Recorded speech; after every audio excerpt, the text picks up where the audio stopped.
43 వచనాలు మనం ధ్యానం చేసుకుందాము. చదువు. అందుకు యేసు, సీమోను నీతో ఒక మాట చెప్పవాలని ఉన్నానని అతనితో అనగా, అతడు బోధకుడా చెప్పుమనెను. అప్పుడు యేసు, అప్పుడు ఇచ్చు ఒకరికి 2 రుణస్తులు ఉండేది. వారిలో ఒకడు 500 దేనారాలను, మరి ఒకడు 50 దేనారాలను అచ్చి ఉండేది. ఆ అప్పు తీర్చుటకు వారి యొక్కకు ఏమీ లేకపోయింది కనుక అతడు వారిద్దరిని క్షమించను. కాబట్టి వీరిలో ఎవడు అతను ఎక్కువగా ప్రేమించను చెప్పమని అడిగాను. అందుకు సీమోను, అతడేమనికి ఎక్కువ క్షమించినాడో వాడే అని నాకు తోచుతున్నదని చెప్పగా, ఆయన నీవు సరిగా యోచించుతువని అతనితో చెప్పి, దేవుని స్తోత్రం కలుగును. చక్కని ఉపమానంతో యేసు ప్రభు వారు పేతురుతో మాట్లాడుతున్నటువంటి సందర్భాన్ని మనం జ్ఞాపకం చేసుకుంటాము. ఈ వాక్య భాగాన్ని మనం ధ్యానిస్తున్న సమయంలో సీమోను ఇంట ఒక పాపాత్మురాలైనటువంటి స్త్రీ ప్రవేశించి యేసు పాదాల వైపు తన అడుగులు వేస్తూ వెనక నుండి ఆయనను చేరుకుని ఆయన పాదాలను కన్నీటితో కడిగి తల వెంట్రుకలతో తుడిచి అత్తరుతో ఆయనను పూసి తన జీవితాన్ని ప్రభు పాదాల దగ్గర నిలబెట్టుకునేటువంటి ఆ స్త్రీ విషయంలో సీమోనుకున్నటువంటి ఆలోచనలను పటాపంచలు చేయడానికి, సీమోను యొక్క ఆలోచనను సరిచేయడానికి, సీమోను బలపరచడానికి యేసు ప్రభు వారు సెలవిచ్చినటువంటి ఈ ఉపమానాన్ని మనం ధ్యానం చేసుకుంటా ఉన్నాం. ఒక యజమానికి 2 రుణస్థులుగా ఉన్నారు. ఒకడు 500 దేనారములు అయితే రెండో వాడు 50 దేనారములు. వారి యొక్క దేన స్థితిని చూసినటువంటి ఆ యజమానుడు వారి అప్పును క్షమించాడట. ఆ అప్పును క్షమించినప్పుడు ఇప్పుడు సీమోనుతో యేసు ప్రభు వేస్తున్నటువంటి ప్రశ్న, అప్పు ఇద్దరికి కూడా క్షమించబడింది, ఎవరు ఎక్కువగా ప్రేమించుంటారు, ఎవరు ఎక్కువగా క్షమింపబడ్డారు అని అంటే చక్కగా చెప్పాల్సి వచ్చింది ఏంటంటే, అక్కడ ఏమని చెప్పాడండి, కాబట్టి వీరిలో ఎవడు 42వ వచనం అతనిని ఎక్కువగా ప్రేమించెనో చెప్పమని అడిగాను. అందుకు సీమోను, అతడు ఎవరికి ఎక్కువ క్షమించునో వాడే అని నాకు తోచుచున్నది. హల్లెలూయా. ఎవడైతే ఎక్కువగా క్షమింపబడ్డాడట వాడి గురించి ఏం సెలవింపబడిందంటే వాడు ఎక్కువగా ప్రేమించాడని కితాబు ఇస్తా ఉన్నాడు యేసు ప్రభువారు. అందుకనే 48వ వచనంలో 47వ వచనంలో మనం జాగ్రత్తగా చూసినప్పుడు ఆమె గురించి యేసు ప్రభు ఇస్తున్నటువంటి సాక్ష్యం ఏమిటని మనం జాగ్రత్తగా చూసినప్పుడు, ఆమె విస్తారముగా ప్రేమించను కనుక ఆమె యొక్క విస్తార పాపములు క్షమింపబడినని నీతో చెప్పుచున్నాను. ఎవరికి కొంచెముగా క్షమింపబడినో వాడు కొంచెముగా ప్రేమించునని చెప్పాడు. దేవుని స్తోత్రం కలుగును గాక. ఈ రోజు మీ ముందు నేను వేస్తున్నటువంటి ప్రశ్న, మీ పాపములు క్షమింపబడినవని మీరు రూఢిపరుచుకొనుచున్నారా? మీ పాపములు క్షమించబడినవని నీ మనస్సాక్షి నీకు ఒక మంచి సాక్ష్యం ఇస్తా ఉందా? నీ పాపములు క్షమించబడినవైతే నీవు ప్రభువుని ఏం చేసే మనుషులు అంటే ఎక్కువగా ప్రేమించే మనుషులు. దేవుని స్తోత్రం కలుగును గాక. ఎవరు ఎక్కువగా ప్రేమిస్తారట వారి పట్ల ఏమంటే ఎక్కువ క్షమాపణ. నా ప్రేమ దేవుడారా, ఈ రోజు క్షమాపణ పొందుకోవడానికి మన పట్ల ఉన్నటువంటి ఒక గొప్ప అవకాశం ఏమిటి అని అంటే, మనము ప్రభువుని ఎంతగా ప్రేమిస్తున్నాము. దేవునికి స్తోత్రం కలుగును గాక. ప్రభువును ప్రేమించే విషయంలో నీ హృదయము ప్రభు సన్నిధిలో ఏ రీతిగా ఉందో ఈ రోజు ఒక్కసారి మనమందరము కూడా పరిశీలన చేసుకునేటటువంటి అవకాశాన్ని దేవుడు మనకు మనకు దయచేస్తున్నాడు. అందుకనే ఎఫెసీయులకు రాసిన పత్రిక 6వ అధ్యాయము 24వ వచనములో అపోస్తలుడైన పౌలు గారు ఎంత చక్కని మాట సెలవిస్తా ఉన్నాడో చూడండి.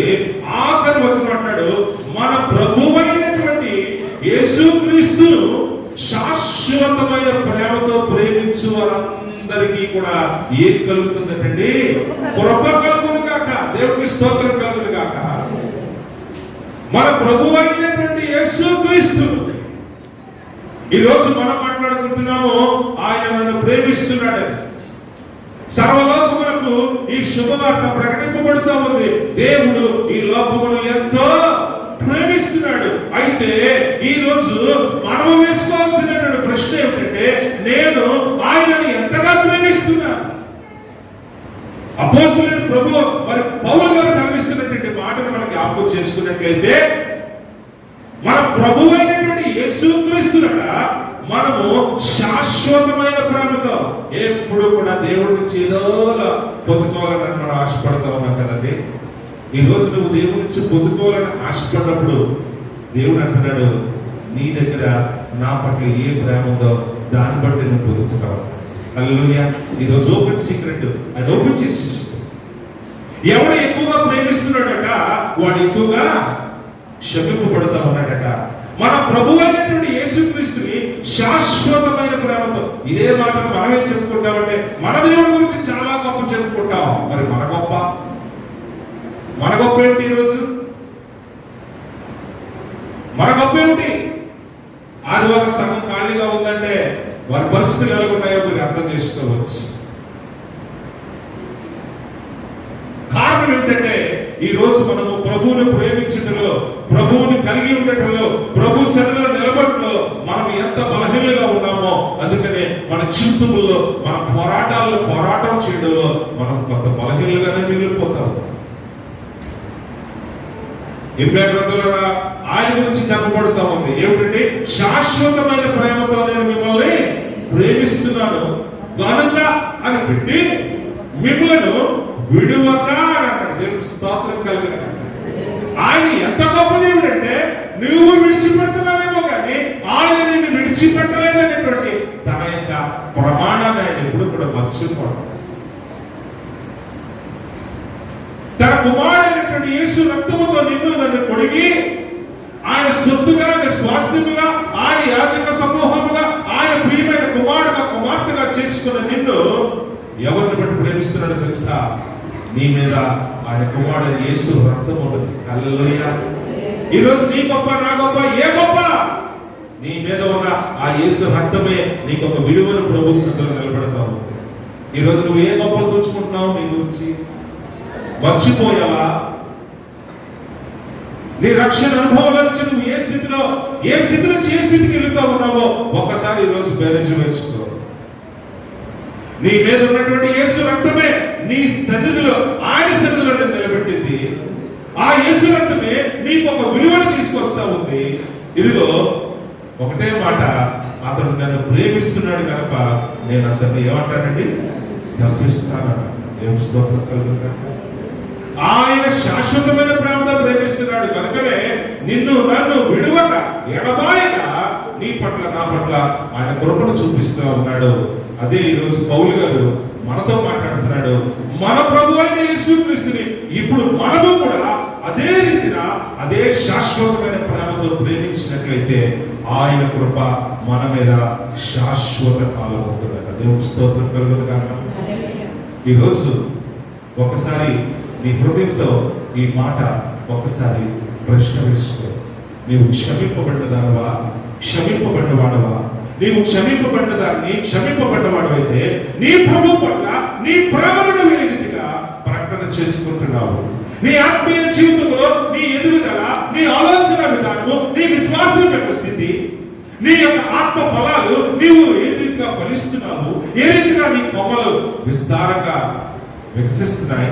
ఏ రీతిగా నీ జాడలు వెదజల్లి వేరు తన్ని నువ్వు ఏ రీతిగా నిలబడుతున్నావో ఇవన్నీ కూడా ఈరోజు నువ్వు ఆలోచన చేసుకో. ఇవన్నీ కూడా ఎందులో కనబడుతున్నాయంటే నీవు ప్రభువును ప్రేమించుకునే కనబడతా ఉన్నాననే విషయాన్ని ఈరోజు నేను మీకు ఖచ్చితంగా తెలియజేస్తాను. నా బ్రతుకు ఇంతే. నా సమస్య ఇంతే, ఆడికి నాకు పడదు, ఇలాగ కొట్టుకుంటూ మన ఆలోచనలు మన మనసులను మనమే పాడు చేసుకుంటున్నాము. కానీ నా బ్రతుకును మార్చిన నా ప్రభువు ఈ పరిస్థితులను మార్చడా అనే ఆలోచన కూడా చేయకుండా మనమే సమస్తాన్ని కూడా మన చేతుల్లో చేసుకుని మన జీవితాన్ని మనం తీసుకునేటువంటి నిర్ణయాలు బట్టి మన యొక్క పరిస్థితులను మన కుటుంబాలను కూడా మనం శోధనలోకి నెట్టుకున్న వారుగా ఉండిపోతున్నాం. కానీ ఈరోజు నువ్వు ప్రభువును ప్రేమించిన వాడైతే ప్రభు నీ పక్షంగా ఉన్నాడు, నీ పక్షంగా నిలబెట్టువాడు, నీ ప్రతి పరిస్థితిని కూడా మార్చగలిగినటువంటి దేవుడని ఈ రోజు నువ్వు గమనించగలిగినట్లయితే నీ ప్రేమ విషయంలో ఎక్కడ లోతుందో ఒకసారి నీవు ఆలోచన చేసుకోమని నేను కోరుతా ఉన్నాను. దేవుని స్తోత్రం కలుగును గాక. అందుకనే ఈరోజు యేసు ప్రభు వారు యోహాను సువార్తలో సెలవిచ్చినటువంటి ఒక చక్కని మాటను నేను మీకు చూపాలని ఆశపడుతూ ఉన్నాను. చూడండి, యేసు ప్రభు వారు సెలవిచ్చినటువంటి ఆ మాటను ఒకసారి మనం చూసుకుందాము. దేవుని యొక్క ఆజ్ఞలలో ప్రథమమైనటువంటి ఆజ్ఞలు మనం యోహాను సువార్తలోకి వెళ్ళినట్లయితే మనకు తెలియబడినటువంటి ప్రధానమైన ఆజ్ఞ మత్తయి సువార్తలో ఇవ్వబడి ఉంది. మీరు ఎవరైనా ఒకసారి దేవుడు ఇచ్చినటువంటి 2 ఆజ్ఞలను చెప్పగలిగితే నేను చాలా సంతోషిస్తాను. దేవుడు సెలవిచ్చినటువంటి 2 ఆజ్ఞలు చెప్పండి. గట్టిగా చెప్పాలి, అందరూ కూడా సగమంతా చెప్పాలి. జాగ్రత్తగా గమనించుకుందాము. నా పూర్ణ హృదయముతో, నీ పూర్ణ హృదయంతో, నీ పూర్ణ బలముతో నీ ప్రభు అయినటువంటి దేవుణ్ణి నీవు ప్రేమించాలి. అంతేకాకుండా ఇంకేమంటాడండి, నిజమే నీ పొరుగు వారిని ప్రేమించాలి. దేవుడి స్తోత్రం కలుగును గాక. మరి దేవుడు శ్రమిస్తున్నటువంటి ఈ చక్కని ఆజ్ఞలో మనం ఎంతవరకు దానికి న్యాయం చేయగలుగుతా ఉన్నాం? చూడండి నా ప్రియమైన దేవుని బిడ్డలారా, యోహాను సువార్త 14వ అధ్యాయంలో మనం ఒకసారి వెళ్దాం. యోహాను సువార్త 14వ అధ్యాయంలో ఆయన సెలవిస్తున్నటువంటి మాట ఏంటంటే, చూడండి 20వ వచనాన్ని 21వ వచనాన్ని చదువుకుందాం. తీసుకోండి.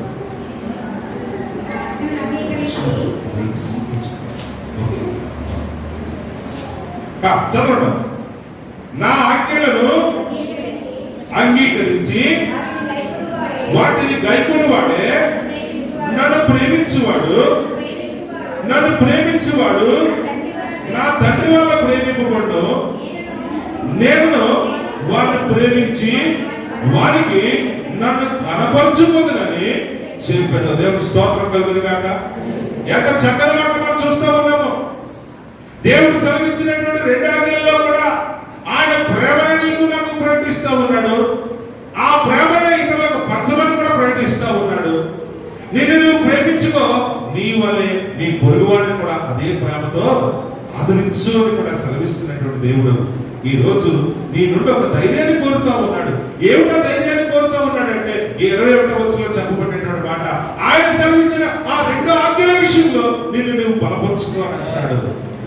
నిన్ను నువ్వు బలపరుచుకో, నా ఆజ్ఞలను అంగీకరించి వాటిని కైకొనేవాడు. దేవుడి సభలో ఫిలిప్పీయులకు రాసిన పత్రిక 4వ అధ్యాయంలో ఎంత గొప్పగా రాసేస్తున్నాడో పౌలు గారు మన గురించి. పౌలు గారు మన గురించి రాసేస్తున్నటువంటి మాటకు మనం ఏ రీతిగా న్యాయం చేస్తున్నాం చూడండి. 2వ అధ్యాయంలో 16వ వచనాన్ని మనం ఒకసారి జ్ఞాపకం చేసుకుందాం. జాగ్రత్తగా వినండి వాక్యాన్ని.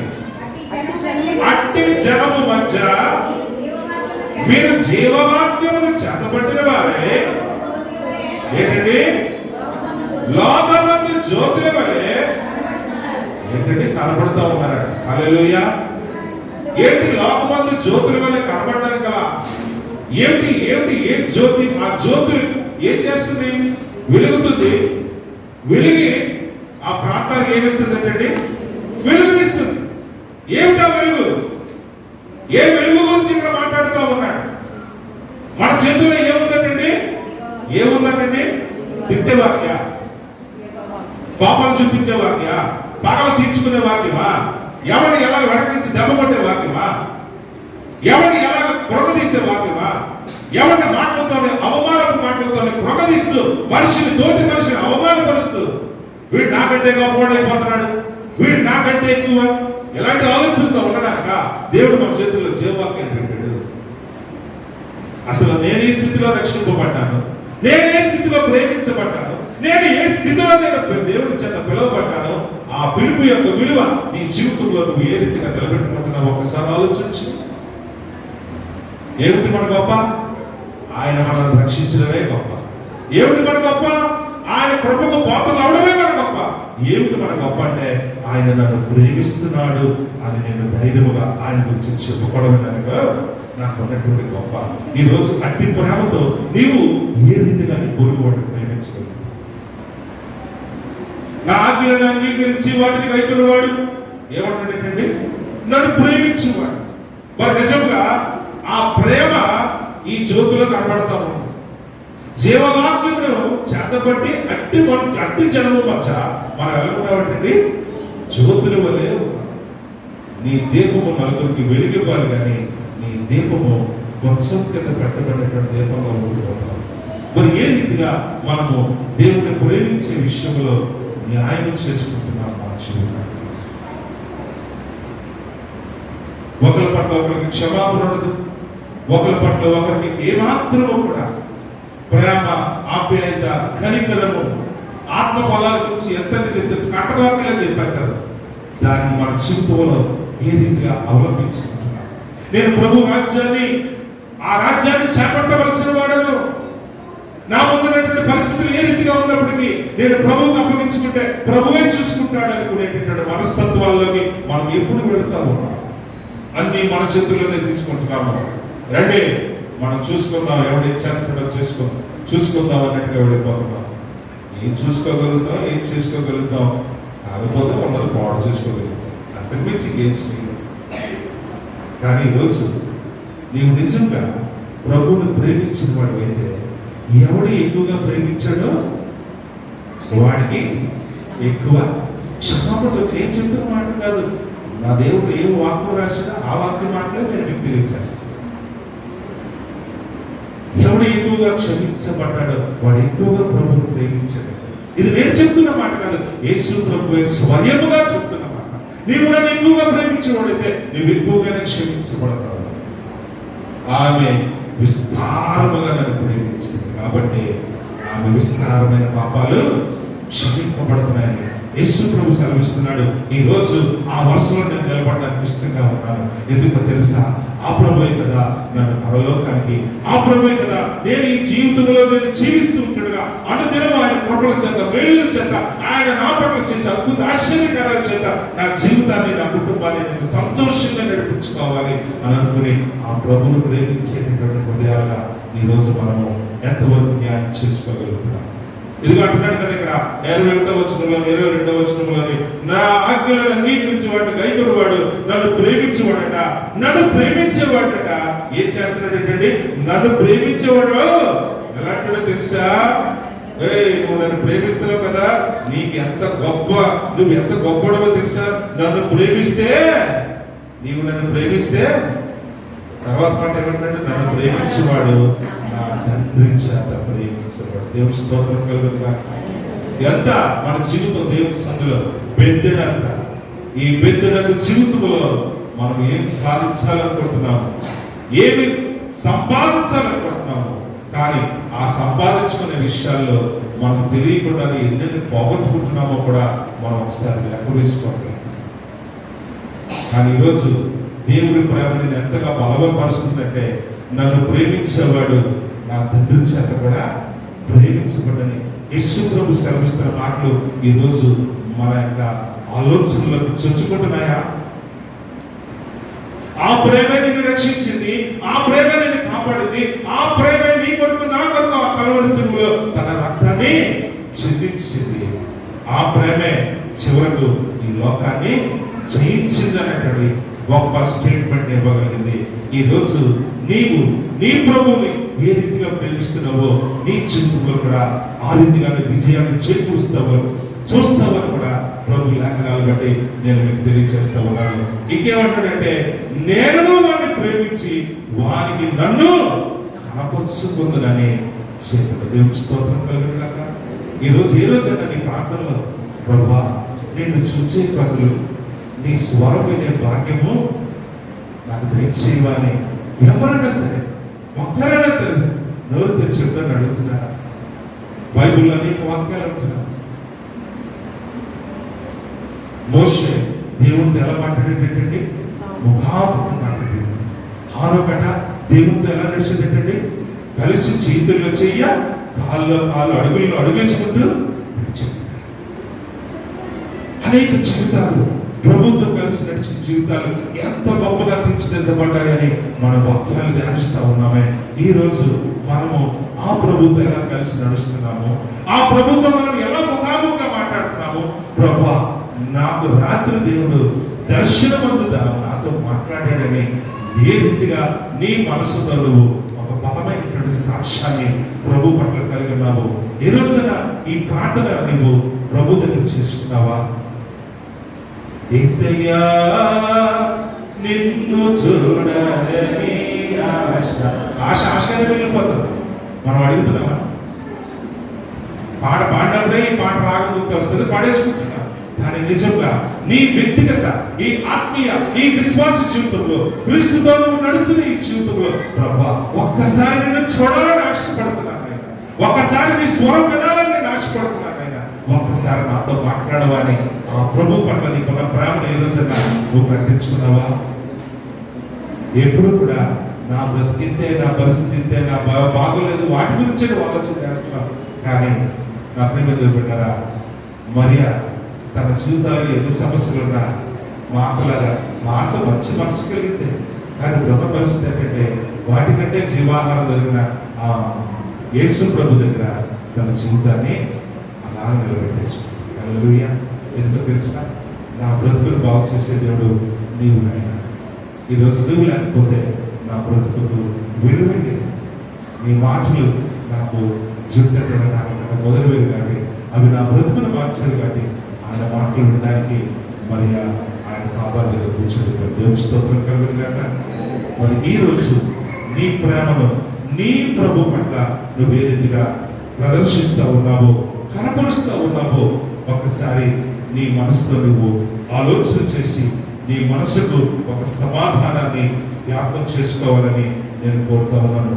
అందుకని నా ప్రియమైన దేవుడిలారా చూడండి, ఇంకొక మాట కూడా తలపిస్తున్నాడు. చూడండి, యోహాను సువార్త 21వ అధ్యాయము 23వ వచనంలో ఎంత చక్కని మాట ఆయన సెలవిస్తా ఉన్నాడు. చూడండి, యోహాను సువార్త 21వ అధ్యాయము 23వ వచనం. కాబట్టి ఆ శిష్యుడు చావడానికి మాట సహోదరులలో ఈ మాట నేను ఎక్కడో తప్పించేసుకున్నాను. ఈ మాట ఏడు మాట అంటే తొందరపాటులో నేను తప్పు వచ్చిన రాశాను. ఒకడు నన్ను ప్రేమించిన ఎడల వాడు నా మాట గైకొనును. 14వ అధ్యాయం 15వ వచనం. థాంక్యూ. చూడండి, 14వ అధ్యాయము 15వ వచనాన్ని ఒక్కసారి జ్ఞాపకం చేసుకోండి. 14-15లో అంటున్నాడు. ఎంత చక్కని మాట. ఒక నిమిషం, అందరూ తీసారా? ఆ మాట మీరు తీయాలి. ఎందుకంటే ఈ రోజు మీ జీవితంలో గొప్ప అవకాశం ఆ పోగొట్టుకోకూడదు. చూడండి, 15. మీరు నా తండ్రి, అది కూడా కాదు కదా, అది కూడా కాదు. ఒకడు నన్ను ప్రేమించిన ఎడల వాడు నా మాట గైకొనును. అప్పుడు నా తండ్రి వారిని ప్రేమించును. మేము వారి యొద్దకు వచ్చి వారి యొద్ద నివాసము చేతుము. 14వ అధ్యాయం 23వ వచనం. నేను 27 మాట రాసేసుకున్నాను. 14-23 ఎంత అద్భుతమైనటువంటి మాటలు అక్కడ మనం చూస్తా ఉన్నాం. చూడండి, నన్ను ప్రేమించేవాడు నా తండ్రి వారిని ప్రేమిస్తున్నాడట. ఇప్పుడు మీరు నన్ను ప్రేమించిన ఎడల నా మాట గైకొంటున్నారు కాబట్టి అప్పుడు నా తండ్రి కూడా వారిని ప్రేమిస్తున్నవే కాదు, ఇప్పుడు నేను నా తండ్రి మేమిద్దరము కూడా ఏం చేస్తానంటే మీ యొద్దకు వచ్చి వారి యొద్ద నివాసము చేతుము. దేవుని స్తోత్రం కలిగిన గాక. ఇప్పుడు తీరిందా? నీవు ఏ ప్రభుని చూడాలనుకుంటున్నావో, ఏ ప్రభు స్వరం అయితే నువ్వు వినాలని నువ్వు ఆశపడుతున్నావో, ఈ రోజు ఆ ప్రభువే తన తండ్రిని చేత పట్టుకుని వారి ఇరువురు కలిసి ఆయనను ప్రేమించే వారి ఇంట వచ్చి వారి యొక్క వారితోనే ఏం చేస్తానంటారండి, మేము మీతోనే ఉంటామని వారి గొప్ప వాగ్దానాన్ని ఈరోజు మనకు తెలియజేస్తారు. ఈరోజు నువ్వు కోరుకుంటావా, యేసయ్యా నా ఇంటికి రండి నాయనా, మా కుటుంబంలోకి రండి నాయనా, నీ సరిది మాకు దయచేయండి ప్రభు అని ఈ రోజున నువ్వు ప్రేమతో, ఆయన పట్ల ప్రేమతో, ఆశతో నువ్వు అడిగిన వాడవైతే ఎంత గొప్ప ధన్యత. నన్ను ప్రేమించేవాడట నా తండ్రి వల్ల ప్రేమింపబడతాడు. నా ఆజ్ఞలు కైకొనేవాడు, నా మాటలు కైకొనేవాడు నన్ను ప్రేమించడు కనుక నా తండ్రి వారిని ప్రేమిస్తాడు. కాబట్టి ఇప్పుడు నేను, నా తండ్రి ఎవరు కూడా మీ ఇంటికే వచ్చి మీ ఇంటిలోనే మీతోనే మేము నివాసం చేస్తామని ఆయన మనకు సెలవిస్తా ఉన్నాడు. దేవుడికి మహిమ కలుగును గాక. నీవు ప్రభువుని ప్రేమించిన వాడు అయితే, నీవు ప్రభువుని ప్రేమించిన వాడు అయితే, చూడండి యేసు ప్రభు వారు 14వ అధ్యాయం, అదే 14వ అధ్యాయం 31వ వచనంలో బలమైనటువంటి స్టేట్మెంట్ ఇస్తా ఉన్నారు. చూడండి, ఆయనను నేను తండ్రిని ప్రేమించుచున్నానని లోకము తెలుసుకున్నట్లు తండ్రి నాకు ఆజ్ఞాపించినది నెరవేర్చుటకు నేను ఈలాగు చేయుచున్నాను. లేండి ఇక్కడ నుండి వెళ్ళదు. దేవుని స్తోత్రం కలుగును గాక. ఎంత గొప్ప స్టేట్. నేను నా తండ్రిని ప్రేమించుచున్నానని ఈ లోకము తెలుసుకున్నట్లు. ఇదే ప్రశ్న ఈరోజు నీ ముందు కూడా నిలబడతా ఉంది. నీవు నీ ప్రభువుని ప్రేమిస్తున్నావని ఈ లోకము ఎలా తెలుసుకోగలుగుతుంది? అందుకని అంటాడు, పరలోకమందున్న దేవుణ్ణి మహిమపరచినట్లు వారి ఎదుట మీ వెలుగును ప్రకాశింపండి. అదే కదా, అట్టి జనము వచ్చ మీరు జీవవాక్యమును చేతపరుచుకొని జ్యోతుల వలె ఉన్నారు.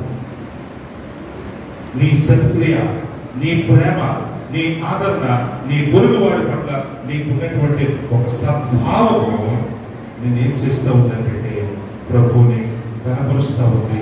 ఈ రోజు అదే అంటున్నాడు, నేను నా తండ్రిని ప్రేమించుచున్నానని ఈ లోకము తెలుసుకున్నట్లుగా తండ్రి ఏ పనైతే చేయమని ఆజ్ఞాపించి నన్ను పంపించాడో ఆ పనిని నేను నెరవేర్చినట్టు ఇలాగ అడుగులు ముందుకు వేస్తూ ఉన్నాను. ఇక సమయం అయింది, పదండి రండి, నేను శిలువ చెత్తకు చేరవలసిన వాడుగా ఉన్నానని ఆయన అక్కడి నుంచి తన శిష్యులను ఎప్పుడు ముందుకు స్తోత్రం కలుగును గాక.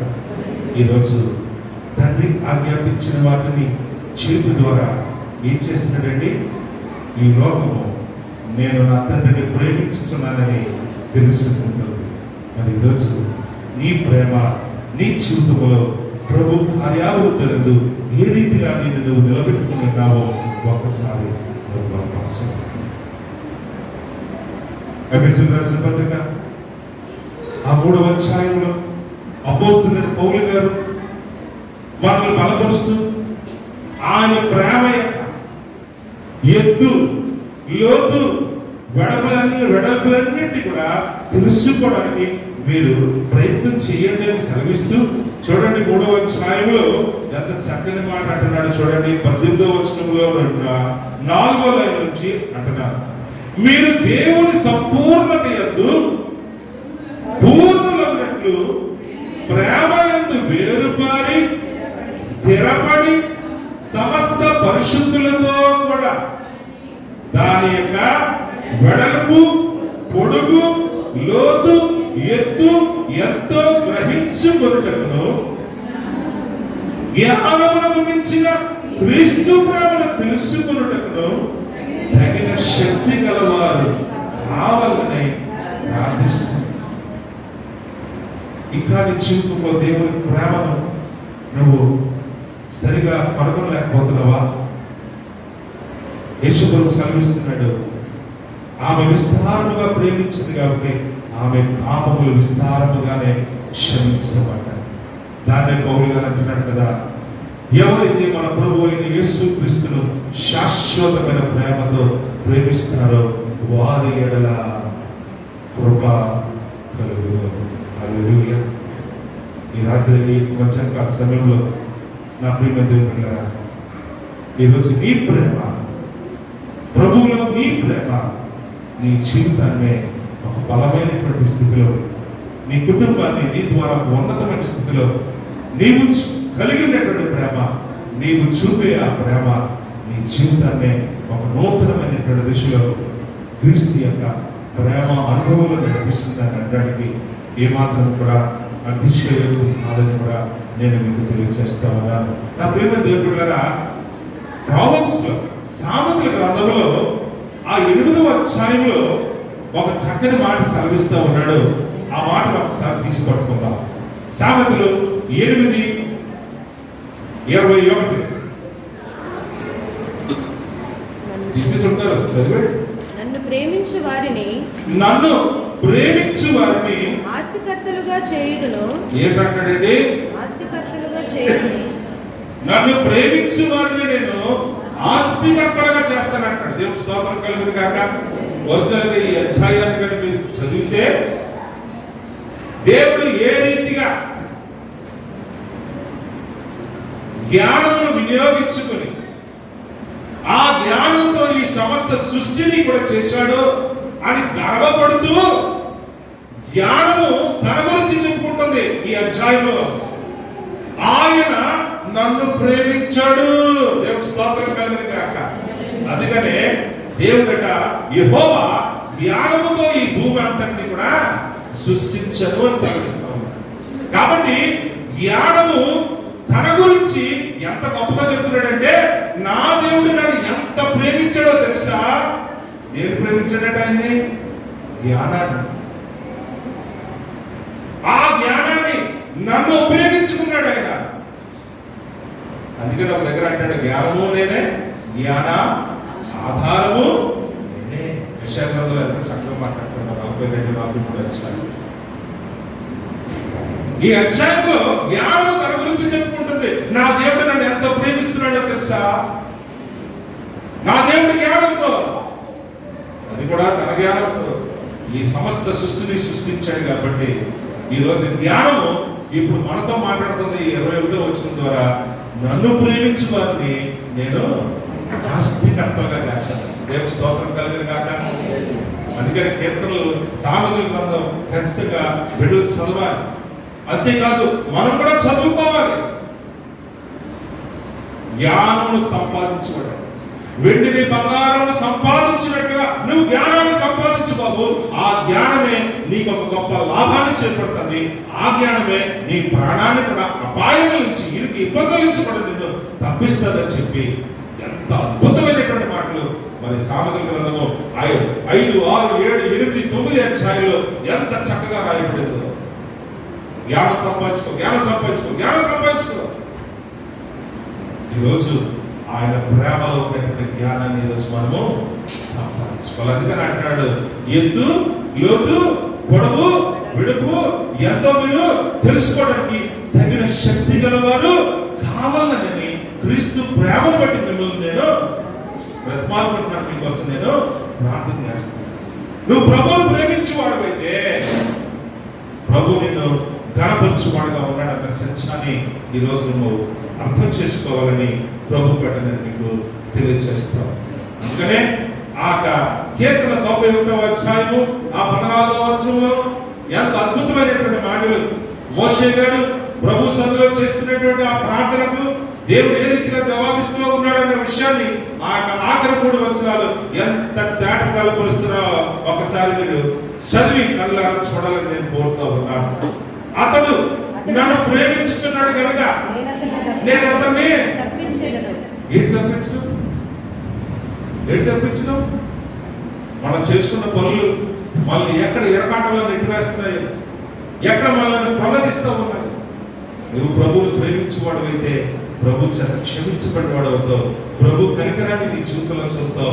ఆ ప్రభు కనికరం నేను ఏం చేస్తుందండి, అనేక పరిస్థితుల నుంచి కూడా, అపాయం నుంచి కూడా నేను తప్పిస్తూ ఉందనే విషయాన్ని అతను కేవలం నా నామం ఎరిగినవాడు కనుక నేను అతన్ని కనపరుస్తానంటే అతను నాకు మొరపెట్టగా నేను అతనికి ఉత్తరం ఇస్తానంటే ఎంత వచ్చిన చూస్తే శ్రమలో కూడా ఉంటాను. అతను అతను విడిపించి మళ్ళీ అక్కడ అంటున్నాడు అతన్ని గొప్ప చేస్తాడు. ఎక్కడ చూసినా ప్రభు గొప్ప చేస్తానని అంటాడు. మరి మనం ఎందుకండి? మనం గొప్పవారు పిలిపించుకోవాలి కదా. మరి మన దగ్గర గొప్ప ఏముంది? మనం వెతుక్కుంటున్నాం. ప్రభు చేత నీవు దీవించబడిన వాడు, ఎందుకంటే ప్రభు ప్రేమించుకున్నవాడు. ఈరోజు ప్రభు నిన్ను గొప్ప చేస్తానని వాగ్దానం చేస్తున్నాడు. నేను ఘనపరుస్తానని వాగ్దానం చేస్తున్నాడు. కేవలం ఒకే ఒక మాట, అతను నన్ను ప్రేమిస్తున్నాడు, అతను నా నామమును ఎరిగినవాడు. అంతేగాని ఏం తెచ్చిచ్చావు, ఏం చూసావు, ఏం పెట్టావు అని ఆయన ఏ రోజు కూడా అడగలేదు. కానీ ఒకటే అంటాడు, చేసిన మేలులను మర్చిపోవద్దు. దేవుని స్తోత్రం కలుగును గాక. నా ప్రేమ దేవులారా, నేను ముగిస్తా ఉన్నాను. ఈరోజు నీవు ప్రభువును ప్రేమించేవాడుగైతే ఈ లోకాన్ని జయించేవాడుగా ఉంటావు. ప్రభు నీ పక్షంగా ఉండి నీ జీవితంలో మునిపెన్నడూ నువ్వు చూడనటువంటి అద్భుతమైనటువంటి కార్యాలు నీ కనులారా నీ జీవితంలో చూస్తావు, నీ కుటుంబంలో చూస్తావు. నీ పొరుగు వారి కొరకు ఎవరి కొరకైతే నువ్వు ప్రార్థన చేస్తున్నావో వాడి జీవితంలో చూస్తావు. వాడు కూడా నీకు సాక్షి నిలబడతాడు. నేను దేవుణ్ణి ప్రేమిస్తున్నానని లోకము తెలుసుకున్నట్లు తండ్రి నాకు ఆజ్ఞాపించిన వాటిని నేను ఇలా చేస్తున్నాను. ఈరోజు మనమందరం కూడా ఆయన ఆజ్ఞాపించిన ఆ రెండాజ్ఞలు మనము మనసా వాచ మన జీవితంలో చేయగలిగినట్లయితే ప్రభు చేత ప్రేమించబడిన వారుగా, ప్రభు చేత హెచ్చించబడిన వారుగా, ప్రభు చేత కాపాడబడిన వారుగా, ప్రభు యొక్క కృపలో ఎల్లప్పుడూ కూడా మనం భద్రపరచబడిన వారుగా నిలబడతా ఉంటాం. అయితే ఇంకొక వారిని కూడా ఇచ్చాడు. ప్రభు అయిన యేసుక్రీస్తు శాశ్వతమైన ప్రేమతో ప్రేమించే వారికి కృప కలుగుతుంది. 1 కొరింథీ 16వ అధ్యాయం 22వ వచనాన్ని మనం జ్ఞాపకం చేసుకుందాం. 1 కొరింథీ 16వ అధ్యాయము 22వ వచనం. ఆగ్రహించాలి. ఎవడైనను ప్రభువుని ప్రేమింపకుంటే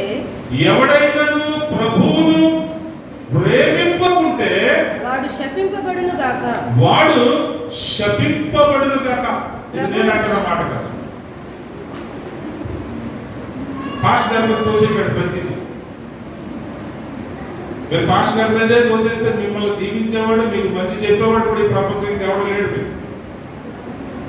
ఇది అపోస్తలుడైన పౌలు గారే స్వయంగా సెలవిస్తున్నమాట. ఎవడైనా ప్రభువును ప్రేమింపకుంటే, ప్రభువును ప్రేమించలేనాడు ఎవరు దేని ప్రేమిస్తాడు చెప్పండి? దేని ప్రేమిస్తాడు ఉద్దేశం?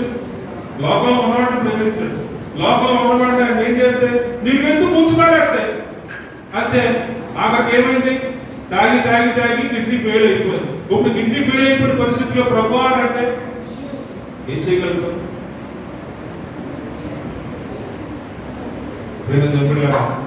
నువ్వు ప్రభువును ప్రేమింపకుంటే శపింపబడినవాడు అవుతున్నావు. నేను మీకు తెలియచేస్తాను కొన్ని వచనాలు, నేను మీకు తెలియచేసి నేను మీకు ముగిస్తాను. అందుకని 1 యోహానులో ఎంత చెబుతున్నాడంటే అపోస్తలుడైనటువంటి యోహాను గారు ప్రేమ అనేక పాపాలని అంత గొప్ప ప్రేమ నీ పట్ల మన ప్రభు రక్షకుడు కనపరుస్తూ ఉన్నాడు.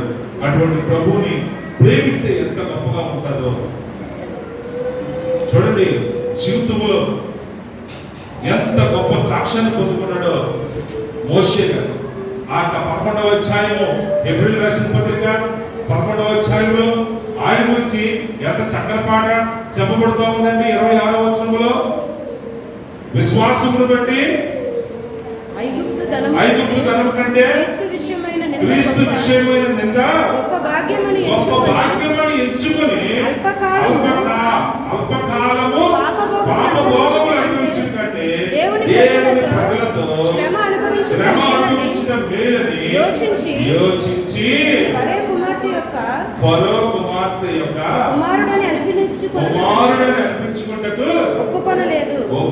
దేవుని స్తోత్రం కలుగును గాక.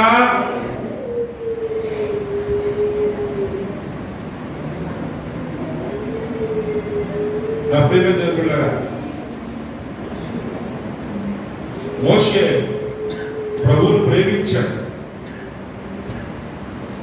ఈ లోకంలో ఉన్నటువంటి ఆ గొప్పతనాలన్నీ కూడా ప్రభు కొరకు ఏం చేశాడంటే వదిలేసుకున్నాడు. అందుకనే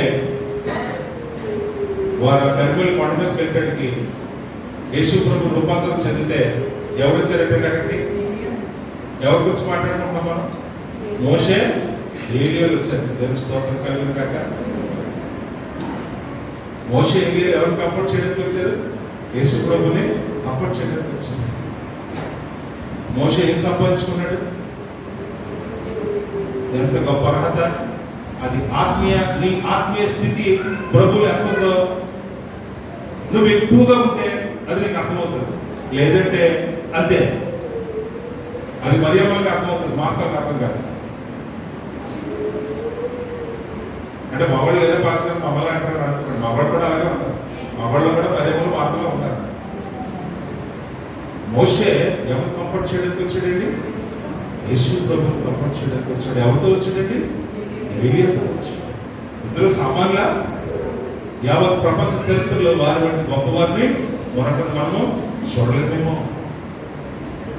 నా ప్రియమైన దేవుని బిడ్డలారా, ఈరోజు చాలా మంది తమ జీవితాల్ని ఎలా పాడు చేసుకున్నారని చూస్తే, ఎంత గొప్ప ప్రవక్తాన్ని అనిపించుకున్న బిలాము కూడా దేన్ని ప్రేమించి దేన్ని పోగొట్టేసుకున్నాడు? లోకంలోన ధనాన్ని ప్రేమించాడు. అసలు దేవుడే ప్రత్యక్షమై నా మాటను నా ప్రజలతో చెప్పు అని దేవుడే స్వయంగా మాట్లాడేటటువంటి అంత గొప్ప అర్హత సంపాదించుకుని అందరి చేత ఒక గౌరవమైన స్థితిలో నిలబడేటువంటి బిలాము ఆ గౌరవాన్ని తుచ్చమైనటువంటి డబ్బుల కోసం పోగొట్టేసుకున్నాడు.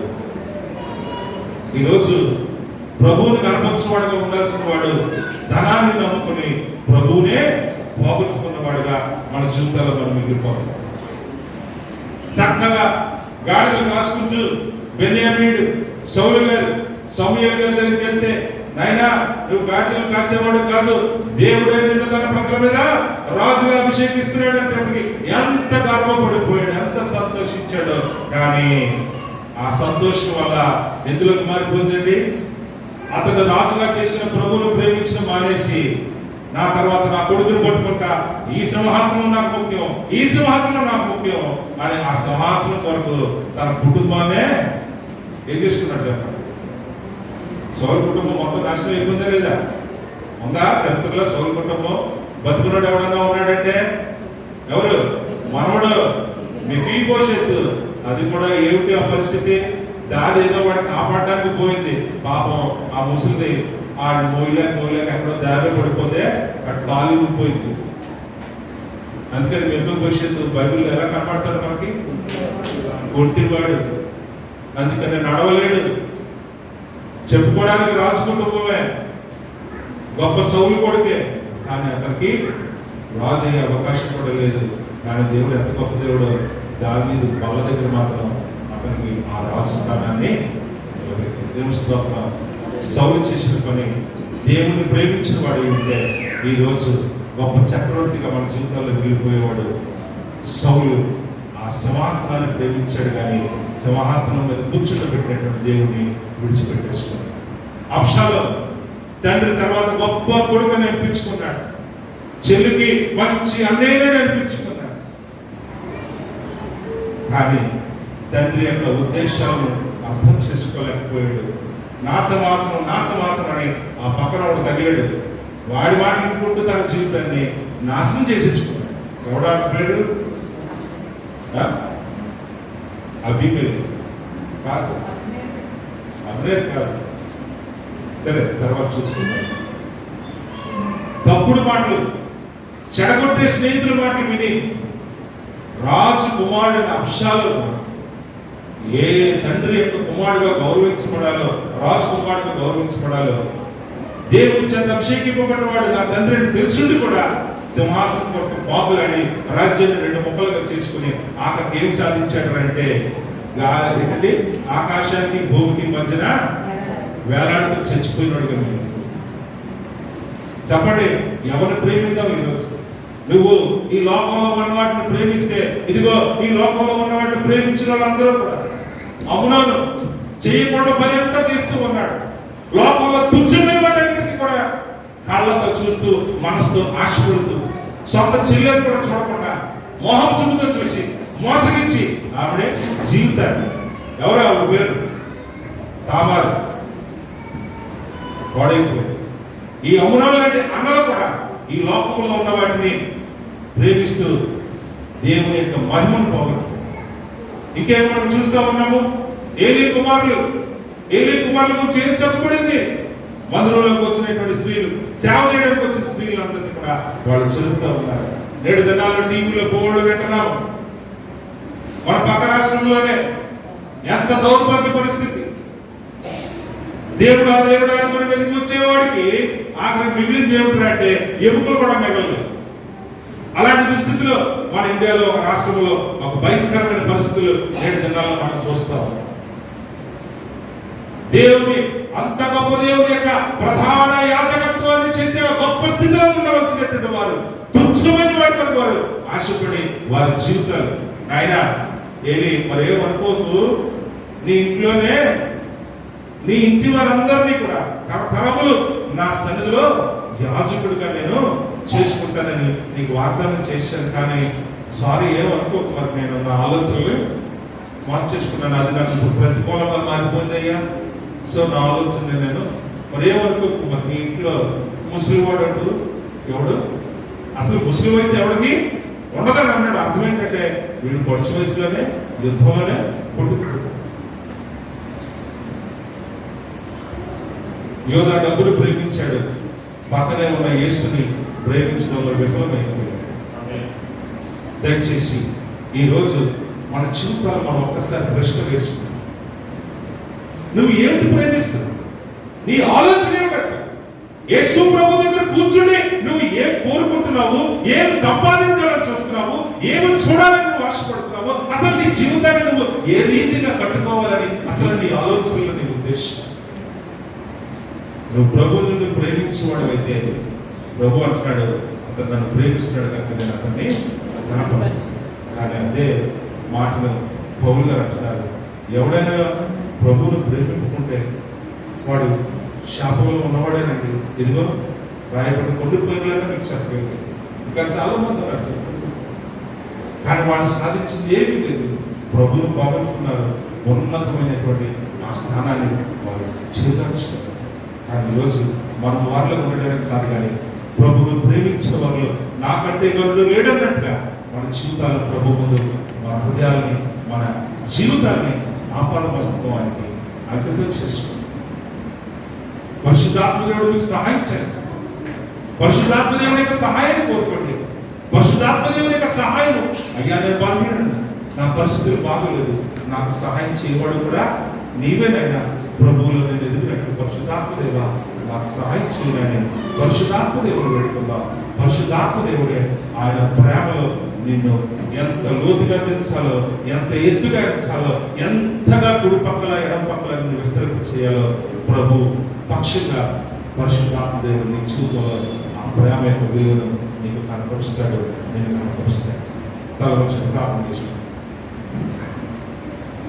పరిశుద్ధుల ప్రేమ వేదిక మా తండ్రి,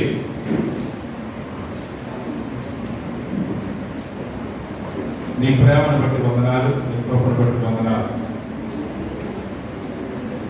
నీ ప్రేమ యొక్క ఎత్తు లోతు పొడవు వెలుపు తెలుసుకోవటం శక్తి గలవారు కావాలని క్రీస్తు ప్రేమను బట్టి మిమ్మల్ని బ్రతిమాలుకుంటున్నాను, మీకోసం ప్రార్థన చేస్తున్నానని అపోజిట్ పౌలు గారు మా గురించి సాగించిన మాట నిజమే.